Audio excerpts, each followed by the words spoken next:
bacterianas. Bom, então a gente viu lá inicialmente, né, que alguns autores consideram que não tenha, né, nematóides não seriam tão importantes para a cultura do milho, mas o manual de fito ele coloca aqui, né, em 3 grandes importâncias. Eu peguei aqui no compêndio de doenças do milho, outros nematóides, que eu coloquei nematóides nos Estados Unidos, para milho. Então, ele associa pratinencos, tricodoros, belonolimos, dolicodoros, chifnema, opolaimos, tilencorríncos, radóculos, helicotilencos, né, nematóide esferalado, beloidógene, heterodera, são nematóides que vocês também vão encontrar associados ao milho.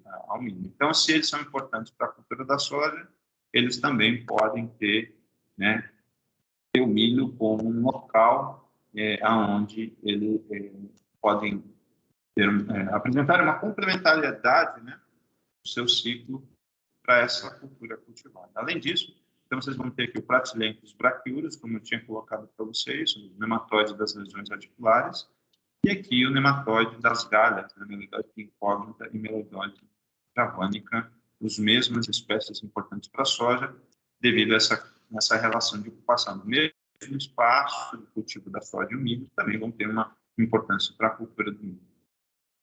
A experiência que eu tenho com Pratylenchus brachiurus, que eu vi a primeira vez, eu dava aula, comecei a dar aula de agronomia em Unai. E aí eu recebi lá de um aluno uma planta que estava, né, com sintomas de definhamento, de redução do tamanho, típico, né, de nematóide. E a gente não observava, a gente não tinha muito recurso, mas a única coisa que eu fiz que me chamou a atenção, eu fui pegar as raízes adventícias do milho, né, junto com outras raízes, e eu cortei grosseiramente e coloquei numa placa de Petri com água. E fui analisar esses cortes na lupa internamente.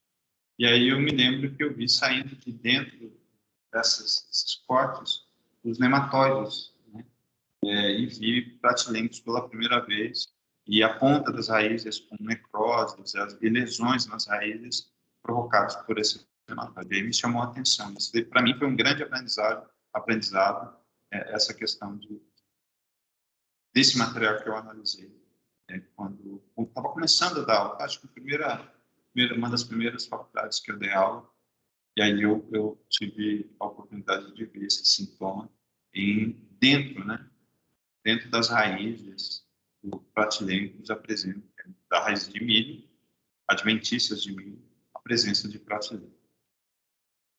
Então, é interessante quando vê o compêndio, né, de doenças, o heterodera, né, você vê, nos Estados Unidos, você vê alguns campos de produção de milho, que também tem essa de utilizar o mesmo local.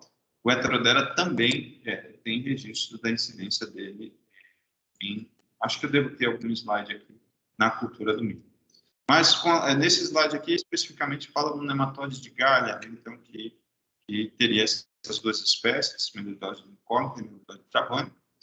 E aqui a fêmea, né, quando você abre, e aqui a reboleira com a presença da população, né, sintoma de subdesenvolvimento. A galha não é tão abundante.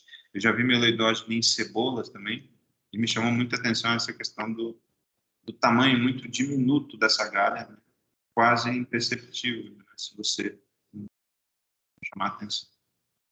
Então, eu particularmente, não sei se vocês viram, se a Eduarda viu, Carlos, João, alguém viu, sintomas de galha em milho, né? Provocada por nematóide meloidose. É o gênero que provoca galhas nas plantas, né?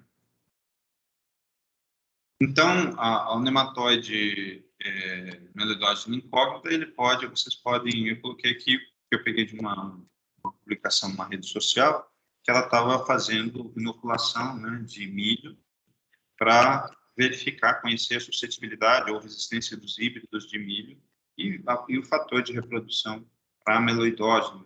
Então, lembrem que o fator de reprodução é qual cultivar, qual material, qual planta, em que, ao inocular, né, uma determinada dosagem, ela vai multiplicar em maior quantidade ou menor quantidade as plantas inoculadas. Então, se ele multiplica muito, essa planta tem uma característica de ser muito suscetível. E se essa cultivar de milho, né, tem um fator de reprodução, né? O fator de reprodução é uma razão entre a quantidade de nematóide que é colocada e depois a quantidade de nematóide que você extrai após um determinado período em contato com a planta inoculada. Então, um ensaio muito clássico e típico em nematologia.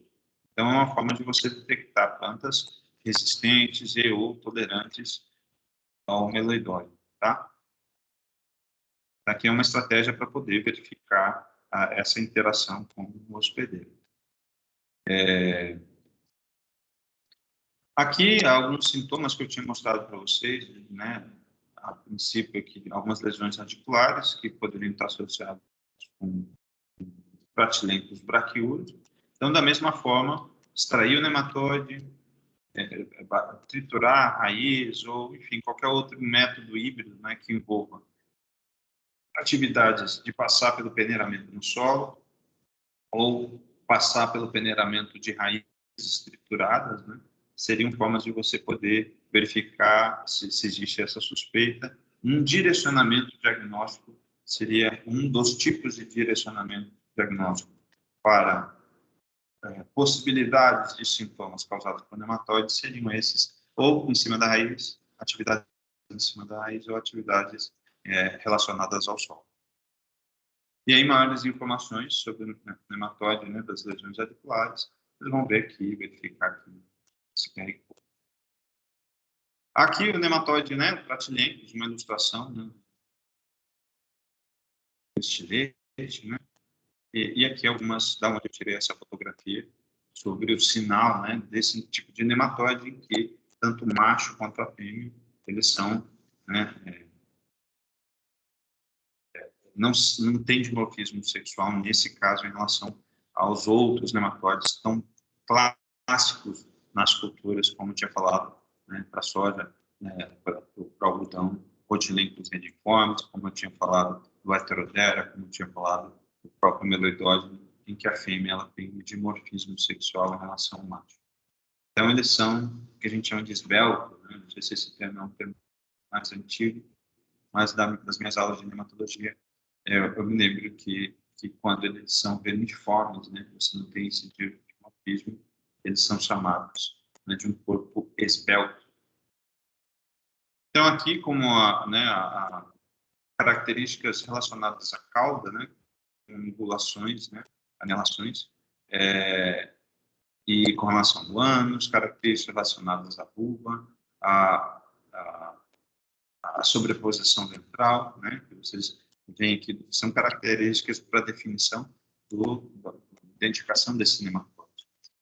Eles apresentam 2 anéis labiais, né, com 18 micrômetros, né, dos nódulos basais, né, arredondados, vocês mensuram, são algumas das características que permitem a identificação desses de pratilencos braquiúros, tá? Isso para presente no milho, em pratilencos braquiúros em outras espécies. Então, agora, vamos mudar a nossa conversa, vamos falar agora de um grupo de patógenos, né, que nós temos para a cultura do milho, 4, né, doenças importantes,